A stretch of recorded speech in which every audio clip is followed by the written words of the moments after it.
നമസ്കാരം പ്രിയപ്പെട്ടവരെ. ഇന്ന് വളരെയേറെ കുട്ടികൾ പഠിക്കാൻ ആഗ്രഹിക്കുന്ന ഒരു ശാസ്ത്രശാഖയാണ് ഫോറൻസിക് സയൻസ്.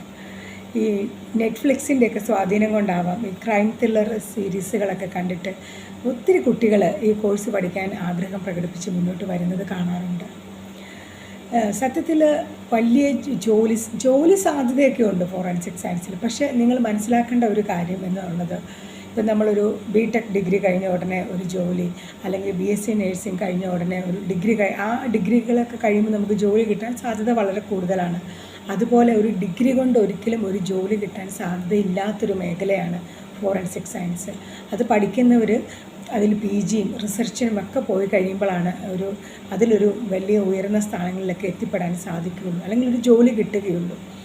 ഫോറൻസിക് സയൻസ് എന്നുള്ളത് ഡിഗ്രി ലെവലിൽ പഠിക്കുന്നതിനേക്കാൾ നല്ലത് PG ലെവലിൽ പഠിക്കുന്നതാണ്. അപ്പോൾ അതായത് ആളുകളുടെ ഒരു ധാരണ +2 കഴിയുമ്പോൾ, അതായത് +2 സയൻസ് ഗ്രൂപ്പ് പഠിച്ച ഉടനെ ഡിഗ്രിക്ക് ഫോറൻസിക് സയൻസ് പോയി പഠിക്കണം എന്ന് വിചാരിക്കുന്നവരുണ്ട്. പക്ഷെ അങ്ങനെയില്ല. നിങ്ങൾ ഡിഗ്രിക്ക് BSc കെമിസ്ട്രിയോ BSc ഫിസിക്സോ BSc botany zoology ഒക്കെ പഠിച്ചാലും നിങ്ങൾക്ക് MSc ഫോറൻസിക് സയൻസിന് ജോയിൻ ചെയ്യാൻ സാധിക്കും. അതാണ് കൂടുതലും നല്ലത്. കാരണം നമുക്ക് ഡിഗ്രിയൊക്കെ പഠിച്ചു കഴിയുമ്പം കുറച്ചുകൂടെ നമുക്ക് പല കാര്യങ്ങളെക്കുറിച്ച് അറിവൊക്കെ കിട്ടും. അപ്പോൾ നിങ്ങൾക്കത് ഫോറൻസിക്ക് പോകാൻ താല്പര്യമുണ്ടെങ്കിൽ പോകുക. അല്ലാതെ ഇപ്പം നേരെ ഡിഗ്രിക്ക് ചേരുന്നതിനേക്കാൾ നല്ലത് PG ഒക്കെ എടുക്കുന്നതാണ് നല്ലത്. ഇനി ഫോറൻസിക് സയൻസ് എന്നുള്ളത് കുറ്റാന്വേഷണത്തെ സഹായിക്കുന്ന, ഇപ്പോൾ നമ്മളിപ്പോൾ പലയിടത്തും ഇപ്പം നാട്ടിലൊക്കെ ഇപ്പോൾ ചാനലുകളിലൊക്കെ ഓരോ കൊലപാതകങ്ങളൊക്കെ നടക്കുമ്പം വളരെ കൂടുതൽ കേരളത്തിൽ ഇപ്പോൾ എനിക്ക് തോന്നുന്നു കൂടുതലും സ്ത്രീകളാണ് ഇങ്ങനെ തെളിവ് ശേഖരിക്കാനൊക്കെ വരുന്നത് നമ്മൾ കാണാറുണ്ട്. അപ്പോൾ കേരളത്തിൽ ഇപ്പം അതിന് അങ്ങനെ ഒരു സയൻറ്റിഫിക് എക്സ്പേർട്ട് എന്നാണ് ഇതിൻ്റെ പേര്, PSCയുടെ പോസ്റ്റിനുള്ള പേര്. അത് ജോലി കിട്ടണമെങ്കിൽ നിങ്ങൾ ഫോറൻസിക് സയൻസ് പഠിക്കണമെന്നൊന്നുമില്ല. നിങ്ങൾ MSc ഫിസിക്സോ MSc chemistry MSc zoology botany ഒക്കെ കഴിഞ്ഞവർക്ക് PSC വിളിക്കുന്ന സയൻറ്റിഫിക് എക്സ്പേർട്ട് എന്നുള്ള ഈ പോസ്റ്റിലേക്ക് നമുക്ക് അപേക്ഷിക്കാൻ സാധിക്കും. അങ്ങനെയുള്ളവരാണ് കേരളത്തിൽ ആ ജോലി ചെയ്യുന്നത്. പിന്നീട് അവർ പരിശീലനമൊക്കെ കൊടുത്താണ് ഈ കുറ്റാന്വേഷണ രംഗത്ത് പോലീസിനെയൊക്കെ സഹായിക്കുന്ന ഒരു ജോലി ചെയ്യുന്നത്. പലരും വിചാരിക്കുന്നത് കുറ്റകൃത്യം തെളിയിക്കാൻ കേസ് അന്വേഷിക്കുന്നത് എപ്പോഴും പോലീസുകാരാണെന്നുള്ളത് ഒരു ഓർമ്മ നിങ്ങൾക്ക് ഉണ്ടായിരിക്കണം. നിങ്ങൾ അറിഞ്ഞിരിക്കണം, കേസ് അന്വേഷിക്കുന്നത് പോലീസ് ഉദ്യോഗസ്ഥർ തന്നെയാണ്. അവരെ സഹായിക്കുന്നവരാണ് ഈ ഫോറൻസിക് സയൻസ് ഡിപ്പാർട്ട്മെൻറ്റ് എന്നുള്ളത്. അത് വളരെ എളുപ്പമുള്ള ജോലിയൊന്നുമല്ല. നിങ്ങൾക്ക് വളരെ ഹൃദയം പോലും സ്തംഭിച്ച് പോണ പോലത്തെ ഈ ക്രൂരമായ കൊലപാതകങ്ങളിലുമൊക്കെ ആയിരിക്കണം തെളിവെടുക്കാൻ പോകുന്നതും കോടതിയിൽ സാക്ഷ്യം പറയാൻ പോകണം. അങ്ങനെ പല കാര്യങ്ങളുണ്ട്. പിന്നെ ഒത്തിരി ജോലി സാധ്യത, അതായത് ഡെയിലി എല്ലാ വർഷവും ഒന്ന് PSC വിളിക്കുന്ന ഒരു പോസ്റ്റൊന്നും അല്ല ഈ സയൻറ്റിഫിക് എക്സ്പേർട്ട് എന്നൊക്കെ പറയുന്നത്. 5-6 വർഷമൊക്കെ കൂടുമ്പോഴാണ് ഒരു സർക്കാർ നോട്ടിഫിക്കേഷനൊക്കെ വരുന്നത്. അത് കേന്ദ്ര ഗവൺമെൻറ്റിലും അങ്ങനത്തെ ജോലികളൊക്കെ ഉണ്ട്. ഫോറൻസിക് സയൻസും ഫോറൻസിക് മെഡിസിനും തമ്മിൽ രണ്ടും വളരെയേറെ വ്യത്യസ്തമാണ്.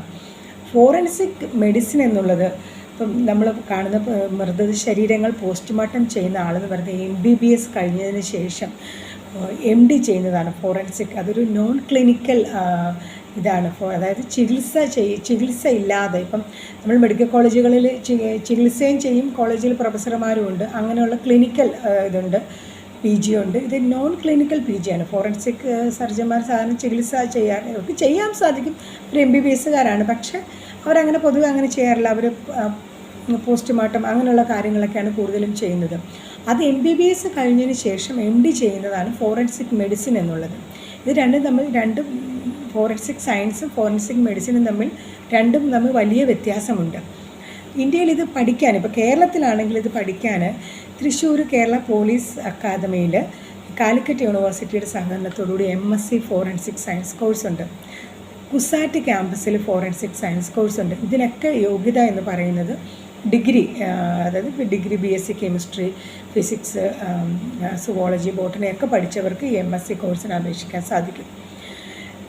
പിന്നെ ഇന്ത്യയിലാണെങ്കിൽ നാഷണൽ ഫോറൻസിക് സയൻസ് യൂണിവേഴ്സിറ്റി ഉണ്ട്. കേന്ദ്ര ആഭ്യന്തര മന്ത്രാലയത്തിൻ്റെ കീഴിൽ ഗാന്ധിനഗറിലാണ് ഈ യൂണിവേഴ്സിറ്റി. ഗുജറാത്തിലെ ഗാന്ധിനഗറാണ് ഈ യൂണിവേഴ്സിറ്റിയുടെ ആസ്ഥാനം. ഈ യൂണിവേഴ്സിറ്റിക്ക് ഇന്ത്യയിൽ 11 സ്ഥലങ്ങളിൽ ക്യാമ്പസ് ഉണ്ട്. ചെന്നൈയിൽ, ഗോവ, ഡൽഹിയിലൊക്കെ. അവിടെ BSc MSc ഫോറൻസിക് ഇൻ്റഗ്രേറ്റഡ് കോഴ്സുണ്ട്.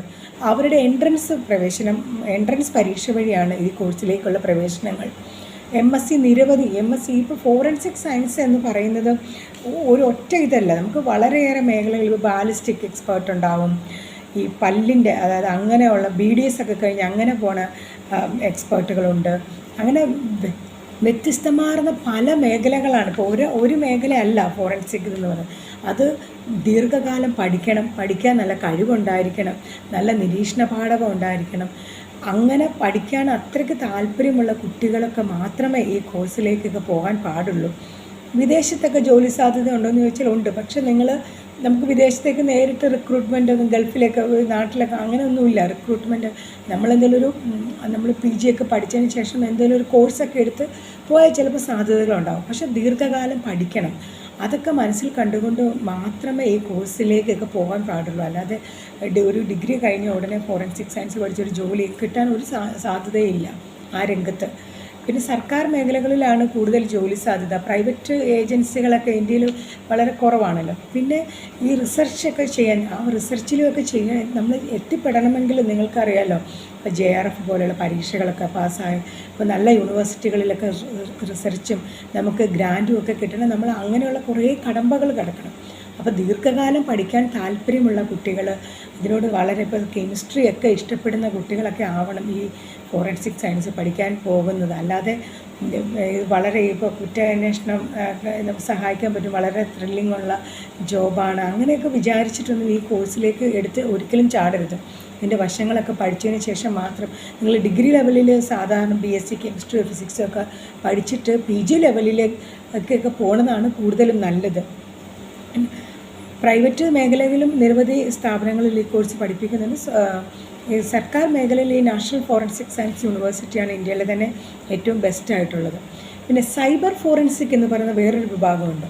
അത് ഒത്തിരി ഇപ്പോൾ സൈബർ സെക്യൂരിറ്റി എന്നൊക്കെ പറയുമ്പോൾ നല്ല ജോലി സാധ്യതകളാണ്. പക്ഷേ അത് BTech ഡിഗ്രി കഴിഞ്ഞവരാണ്. BTech computer science, BTech electrical, BSc computer science ഒക്കെ പഠിച്ചവർക്ക് ഈ സൈബർ ഫോറൻസിക് കോഴ്സുകളിലേക്ക് കടന്നു ചെല്ലാവുന്നതാണ്. അത്